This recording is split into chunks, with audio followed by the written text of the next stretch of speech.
මං හිතනවා මේ වෙද්දී ඔයගොල්ලන්ට රත්තරන් සම්බන්ධව මොකක් හරි අත්දැකීමක් ඇති කියලා. එක්ක රත්තරන් භාණ්ඩයක් පාවිච්චි කරන විදිය ගැන, එහෙම නැත්නම් රත්තරන් වලින් කරන ඉන්වෙස්ට්මන්ට් එකක් ගැන, එහෙම නැත්නම් රත්තරන් වල මිල උච්චාවචනය ගැන මේ වගේ මොකක් හරි විදියකට ඔයගොල්ලෝ රත්තරන් කියන්නේ මොනවද කියලා අහලා ඇති.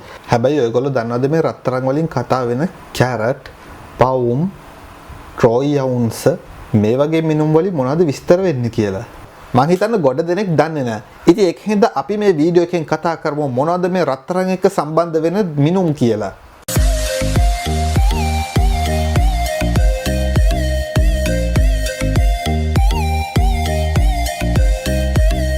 ආයුබෝවන් වණක්කම් අස්සලාම් වලයිකම්. ඉතින් මං කලින් ඉන්ට්‍රෝ එකේ කිව්වා වගේම අද අපි කතා කරන්නේ මේ රත්තරන් එක්ක එන මිනුම් සම්බන්ධව. මොකද මේ මිනුම් සම්බන්ධව දැනගෙන ඉන්න එක වටිනවා. මොකද මේ රත්තරන් එක්ක සම්බන්ධ වෙන මිනුම් ගොඩක් අනිත් එකක සමග පැටලෙනවා. උදාහරණයක් විදිහට ගත්තොත් මේ රත්තරන් එක්ක තියෙන කැරට් කියන එක සාමාන්‍ය අපි මේ තියෙන එළවලුවක් එක්ක පැටලෙනවා. එහෙම නැත්නම් පවුම් කියන එක මේ පවුමක් රාත්තලක් ඒකත් එක්ක පැටලෙනවා. ඉතින් මේකින්ද මේ වීඩියෝ එකෙන් මම මේ ගැන කතා කරනවා. ඉතින් මුලින්දම මම ඔයගොල්ලන්ට ඒක කියලා දෙන්නම්. ඉතින් වීඩියෝ එක ඉවර වෙනකම්ම රැඳිලා ඉන්න. අපි මේ රත්තරන් ගැන තව බෝනස් ට්‍රික් එකකුත් ඔයගොල්ලන්ට කියලා දෙනවා. ඉතින් රත්තරන් වල තියෙන මිනුම් ගැන හොඳ අවබෝධයක් ගන්න මේ රත්තරන් වල එන ප්‍රොසෙස් එක ගැන මම ඔයගොල්ලන්ට කියන්නම්. මේ සාමාන්‍ය රත්තරන් කියලා කියන්නේ පොළවෙන් ගන්න ලෝහයක්. අපි සාමාන්‍යයෙන් මැණික් ගන්නවා වගේ පොළවෙන් ගන්න ලෝහයක් තමයි රත්තරන් කියලා කියන්නේ. ඉතින් සාමාන්‍යයෙන් අපිට මේ රත්තරන් වල අත්දැකීම් තියෙන නිකන් අපි දාන ආභරණයක තියෙන ශක්තිමත් ලෝහයක් වගේනේ. හැබැයි මේ රත්තරන් එහෙම නැහැ. මේක පොළවෙන් හම්බ වෙද්දි සාමාන්‍ය ඔයගොල්ලෝ දන්නා නිකන් අර ඔයගොල්ලෝ දන්න සාමාන්‍ය සිනිඳු වැලි ටිකක් අරගෙන ඒකට වතුර දාලා අවුව වේලෙන් තිබ්බම ඒක සාමාන්‍යයෙන් අර එකට ගැලීලා වගේ තියෙනවා. ඒක ඊට පස්සේ අපි ඇවිල්ලා නිකන් අතින් පොඩි කරාම මේක නිකන් අර පොඩි කුඩු වලට කැඩෙන්නේ. අන්න ඒ වගේ ලෝහයක් තමයි රත්තරන් කියලා කියන්නේ. ඉතින් ඒ වගේ මේ රත්තරන් කියන එක අතිශයම දුර්වල හින්දාත් ඒ වගේ මේකෙන් හරි ලස්සන දිස්නයක් දෙන නිසාත් හරි ලස්සන පාටක් තියෙන හින්දාත් මේ රත්තරන් වලට වටිනාකමක් එකතු වෙලා තියෙනවා. ඉතින් මිනිස්සු මොකද කරේ? මේ රත්තරන් වලින් ආභරණ හදලා දාන්න පුරුදු වුණා. හැබැයි ප්‍රශ්නයක් තියෙනවා. මොකද්ද? මේ රත්තරන් වලින් ආභරණ හදලා දාන්න බෑ. මේ රත්තරන් එකපාර කැඩෙනවා. ඉතින් ඒකින්ද මිනිස්සු කරේ රත්තරන් අරගෙන උණු කරලා ඒකට තවත් මොකක් හරි ලෝහයක් කලවම් කරනවා. උදාහරණයක් විදිහට ගත්තොත් කොපර් වගේ ලෝහයක් කලවම් කරලා මික්ස් කරලා ඒකෙන් එන ශක්තියත් එක්ක මේ වගේ ආභරණ හදලා ලස්සනට පාවිච්චි කරන්න ගත්තා. මේ විදිහ තමයි ඔයගොල්ලෝගේ කරේ තියෙන මාලයක්, චේන් එකක්, බ්‍රේස්ලට් එකක් මේ වගේ දේවල් ඔයගොල්ලෝගේ අතට එන්නේ. ඉතින් මේ විදිහ රත්තරන් උණු කරලා තවත් ලෝහයක් එක්ක කලවම් කරලා ශක්තිමත්ව හදන්න කලින් අර රත්තරන් මූලික විදිහටම තියෙද්දි අපි කියනවා මේකට රත්තරන් බිස්කට් එකක් කියලා. ඇයි? මේක බිස්කට් එකක් වගේ මිරිකපුවම පොඩි වෙලා යනවා. ඉතින් මේ රත්තරන් කියන එක මොන ස්ටේටස් එකේ තිබ්බත් එහෙම නැත්නම් මුකුත් කරන්නේ නැතුව බිස්කට් එකක් වගේ පිරිසිදුව තිබුණත් මොකක් හරි ලෝහයක් දාලා කලවම් කරලා ශක්තිමත් විදිහට හදලා තිබ්බත් මේ ඕන ස්ටේටස් එකකින් රත්තරන් ග්‍රෑම් 8ක් අරගත්තොත් අපි ඒකට කියනවා රත්තරන් පවුමක් කියලා. සරලවම ගත්තොත් පවුමක් කියලා කියන්නේ ග්‍රෑම් 8කට. ග්‍රෑම් 8ක ස්කන්ධයක තමයි පවුමක් කියලා කියන්නේ. හැබැයි මෙතනදී ඔයගොල්ලෝ පටල ගන්න එපා. මේ පවුම කියන එක රත්තරන් වලට යූස් කරන්නේ ලංකාවයි ඉන්දියාව ඇතුළු මේ සමහරක් දකුණු ආසියාතික රටවල් විතරයි. මේක සාමාන්‍යයෙන් ඉන්ටර්නැෂනල් මාකට් එකට ගියාම මේ පවුම කියන එක යූස් කරන්නේ නැහැ. ඔයා පවුම කියන එක ඉංග්‍රීසි භාෂාවෙන් සර්ච් කරොත් ඔයාට එන්නේ POUND කියලා. පවුන්ඩ්. මේ පවුන්ඩ් කියලා කියන්නේ රාත්තලක්. ඒ කියන්නේ පාන් රාත්තලක බර වෙන ග්‍රෑම් 450ක් වගේ ගණක් තමයි පවුන්ඩ් කියලා කියන්නේ. හැබැයි මේ පවුන්ඩ් කියන එක සද්ද කරන්නේ POUN කියලා.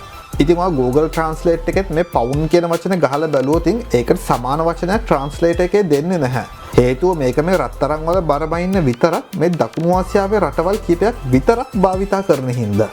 ඉතින් ඔයගොල්ලෝ ඉන්ටර්නැෂනලි මොකක් හරි දෙයක් කරනවා නම් මේ පවුන්ඩ් කියන වචනේ වැඩිපුර යූස් කරන්න එපා කියලා මං ඉල්ලනවා. ඉතින් ඒගොල්ලෝ ඒ වෙනුවට රත්තරන් වල බර බයින්න භාවිතා කරන්නේ ට්‍රොයි අවුන්ස් එහෙම නැත්නම් ට්‍රොයි අවුන්ස් කියන එක. මේ ට්‍රොයි අවුන්සයක් ග්‍රෑම් 32ක් වෙනවා. ඉතින් සාමාන්‍යයෙන් මේ ට්‍රොයි අවුන්සයක් පවුම් 4කට සමාන වෙනවා. ඉතින් පවුමේ කතාව එහෙමම තියලා අපි යමු මොකක්ද මේ කැරට් කියන්නේ කියලා. ඉතින් මං කියවනේ මේකත් අනිත් වචන එක්ක පැටලෙනවා කියලා. සාමාන්‍ය එළවලු ගැන කතා කරද්දිත් කැරට් කියන එක එනවා. ඒ වගේම තමයි රත්තරන් ගැන කතා කරද්දිත් කැරට් කියන එක එනවා. ඉතින් කැරට් 24 කියලා තියෙනවා, කැරට් 22 කියලා තියෙනවා, කැරට් 18 කියලා තියෙනවා, 21 කියලා තියෙනවා. මේ විදිහට මොකක්ද මෙන්ෂන් කරන්නේ? අන්න ඒක පැහැදිලිව අපි අහගමු. ඉතින් මේක කියලා දෙන්න මම යනවා මම අර ඔයගොල්ලන්ට කිව්ව රත්තරන් වල නිෂ්පාදන ප්‍රොසෙස් එක. ඉතින් මේකේ මේ පියෝ විදියට ගන්න රත්තරන් ටික උණු කරලා තවත් ලෝහයක් එක්ක මික්ස් කරලා තමයි අපි මේ එදිනදා භාවිතයට ගන්න ආභරණ හදන්නේ කියලා. ඉතින් මෙතන මේ කැරට් වලින් කතා කරන්නේ මේ රත්තරන් වල තියෙන පියෝරිටි එක. එහෙම නැත්නම් සුපිරිසිදු බව. ඒ කියන්නේ මේ රත්තරන් ටිකක් ගත්තාම ඇත්තටම මේක ඇතුලේ කොච්චර රත්තරන් තියෙනවද කියන එක තමයි මේ කැරට් වලින් කියන්නේ. ඉතින් මම ඔයගොල්ලන්ට කියවනේ මේ රත්තරන් කිසිම ලෝහයක් මික්ස් කරන්නේ නැතුව පොළොවෙන් ගත්ත ගමන් පියෝරිටි විදිහටම තියෙනවනේ. අර බිස්කට් එකක් වගේ. ඉතින් මේක තමයි කැරට් 24 කියන්නේ. ඉතින් එකපාර කිව්වට ඒක තේරෙන්නේ නෑ නේද? ඒකෙන් තමයි සරලව විස්තර කරන්න. හැබැයි කැරට් 24 නෙමෙයි. කැරට් 24න් මේක විස්තර කරනවට වඩා කැරට් 22 ඉඳලා මේක විස්තර කරගෙන යන එක ලේසියි. ඉතින් මම කැරට් 22න් පටන් ගන්නවා. ඉතින් මම කලින් කතා කිව්වනේ මේ රත්තරන් අරගෙන ප්‍රොසෙස් කරනවා කියලා. ඉතින් අපි මේ පොළොවෙන් ගන්න රත්තරන් අරගෙන මේක සමාන කෑලි 24කට කඩලා කෑලි දෙකක් අයින් කරලා ඒ වෙනුවට කොපර් හරි මොකක් හරි වෙනත් ලෝහයක් දාලා ආපහු උණු කරලා අරගෙන පාස්සල ගන්නවා නම් අපි ඒකට කියනවා කැරට් 22 රත්තරන් කියලා. ඇයි?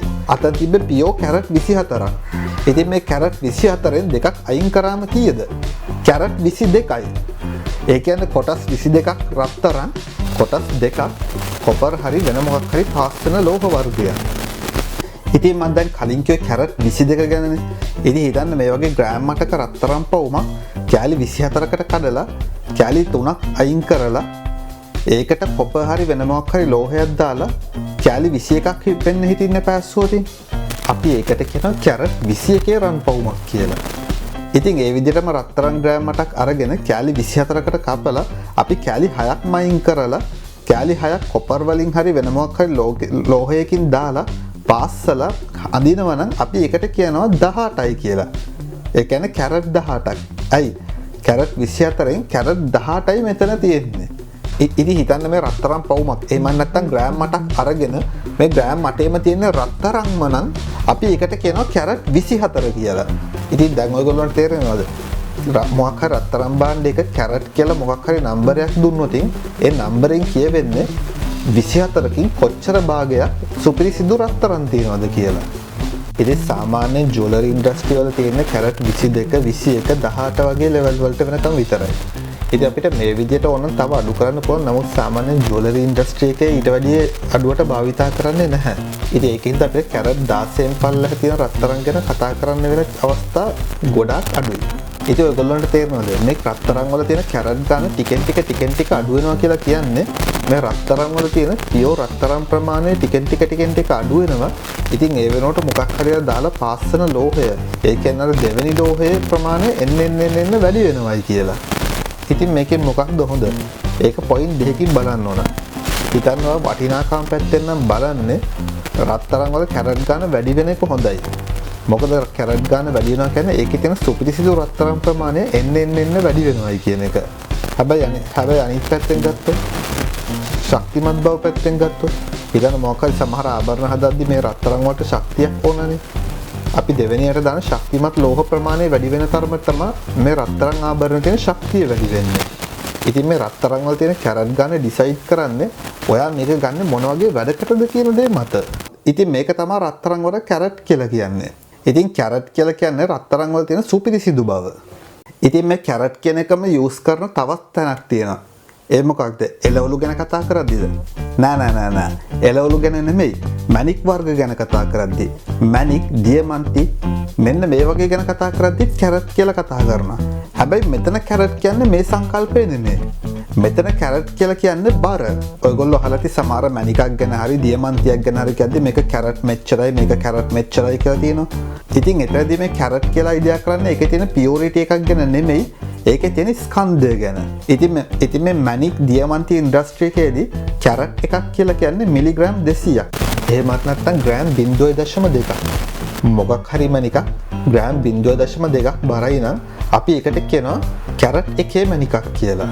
ඉතින් තව පණිවිඩයක් දෙන්නම් ඔයගොල්ලන්ට මේ ග්‍රෑම් ගැන මිලිග්‍රෑම් ගැන මේ දෙක අතර තියෙන සම්බන්ධය ගැන එහෙම ඔයගොල්ලන්ට ලොකු අවබෝධයක් නැත්නම් මම ඊට කලින් කරලා තියෙනවා මගේ channel එකේ වීඩියෝ එකක් gram, kilogram, milligram, metric ton මේ වගේ එකක ගැන වීඩියෝ එකක් කරලා තියෙනවා. අන්න ඒ වීඩියෝ එක ෆ්‍රී වෙලාවක ගිහිල්ලා බලන්න. මේක තමයි මැණික් ඉන්ඩස්ට්‍රි එකේ කතාව.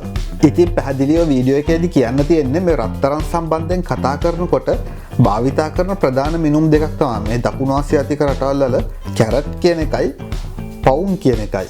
කැරට් කියලා කියන්නේ රත්තරන් වල තියෙන පියුරිටි එක. එහෙම නැත්නම් සුපිරිසුද්ධ බව.